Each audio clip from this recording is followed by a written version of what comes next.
Hi అండి, welcome to our channel. ఈరోజు ఎంతో టేస్టీగా ఈజీగా ఉండే క్యారెట్ బీన్స్ ఫ్రై ఎలా తయారు చేయాలో చూద్దాం.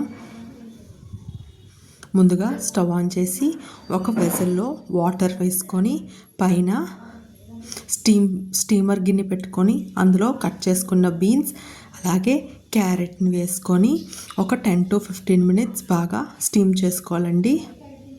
మూత పెట్టుకొని పక్కన వదిలేస్తే 10 to 15 minutesలో బాగా ఆవిరికి ఉడికిపోతాయండి. ఇప్పుడు స్టవ్ ఆఫ్ చేసి ఒక మిక్సీ జార్లో కొబ్బరి వేసి మెత్తగా పేస్ట్ లాగా గ్రైండ్ చేసి పక్కన పెట్టుకోవాలి.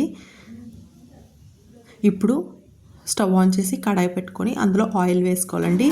ఈ ఫ్రైకి ఆయిల్ కొంచెం అయితే సరిపోతుందండి, ఎందుకంటే ముందే స్టీమ్ చేసాం కాబట్టి ఆయిల్ తక్కువ పడుతుంది.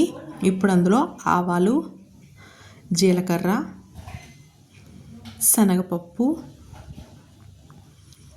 మినప్పప్పు, అలాగే 3 ఎండుమిర్చి వేసుకొని ఒకసారి బాగా కలుపుకొని అందులోనే కట్ చేసుకున్న వెల్లుల్లి రేకలు అలాగే బాగా కలుపుకొని కరివేపాకు వేసుకొని ఒకసారి పోపు అంతా బాగా వేగిన తర్వాత ముందుగా కట్ చేసుకున్న క్యారెట్, బీన్స్ స్టీమ్ చేసుకొని అది ఒకసారి వేసుకొని బాగా కలుపుకోవాలండి.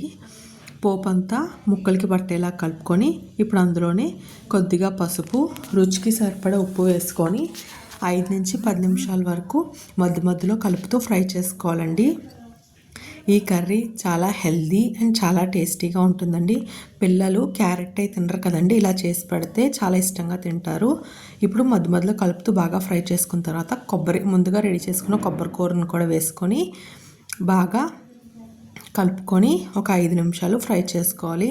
మీ దగ్గర పచ్చి కొబ్బరి అవైలబుల్ లేకపోతే ఎండు కొబ్బరి కూడా వేసుకోవచ్చండి, అది కూడా టేస్ట్ బాగుంటుంది.